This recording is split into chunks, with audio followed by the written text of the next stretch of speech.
second graders. It's Miss Molly. Today we're going to be thinking about the different immigrant groups that came to the United States and why immigrants have come to New York and to the United States. First, we're going to look at two charts. As we study them, you're going to ask yourself, what do I notice and what do I wonder? Can you say that with me? What do I notice? What do I wonder? Teachers, you may want to pause the video and just go to the next slide to look at these charts with your class. This chart shows the number of foreign-born people that lived in New York City by their place of origin. So, for example, in 1626, around the time Peter Minuit developed the Dutch settlement, we can see a very big circle for people from the Netherlands, the Dutch. Many of the people who lived in New York during this time were from the Netherlands. As we keep going down the chart, we can see where people were born who lived in New York. Take a second just to study this and think about who has lived in New York over time. What do you notice? What do you wonder?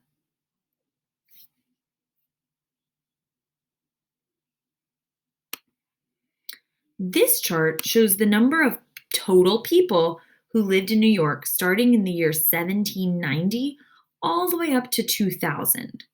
Take a second to notice how many people have lived in New York over time. What do you notice? What do you wonder? Go ahead and type in the chat some of your thoughts or put your thumb on your chin to share. Second graders, now we're going to think about a big question. Why do you think, as you may have noticed, so many people have immigrated to the United States over time? We know that the number of people living in New York grew so much in just about 200 years, and different groups of people came here. Why do you think so many people came? You can go to a breakout room with a partner or type in the chat.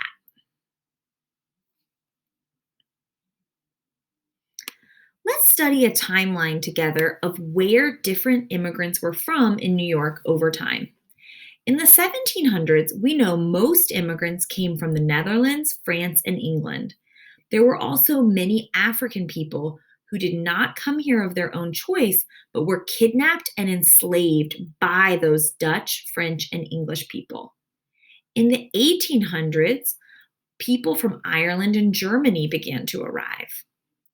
In the 1900s, many Jews from Russia and Poland and Italians became the most populous immigrant groups. And today, most immigrants to New York come from India, the Caribbean, Mexico, and China. We're going to watch a video together, and before we watch it, there are some words that you'll need to know.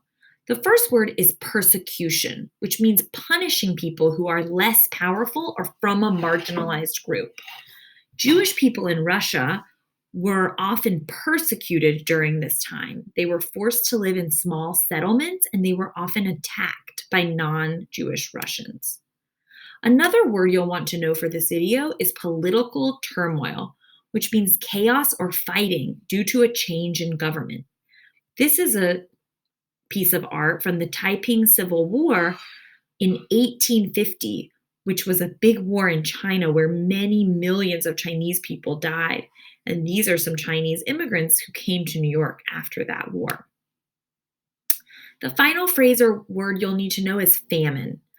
Famine is when a large amount of people cannot get enough food. The Irish potato famine in 1845 ruined the potato crop in Ireland, and 1 million Irish people starved to death. So teachers, you can now take a moment with your class to watch a short video, and after you watch, you'll want to discuss together, what new ideas do you have about why immigrants came to New York? We can't wait to hear your thoughts. See you soon, second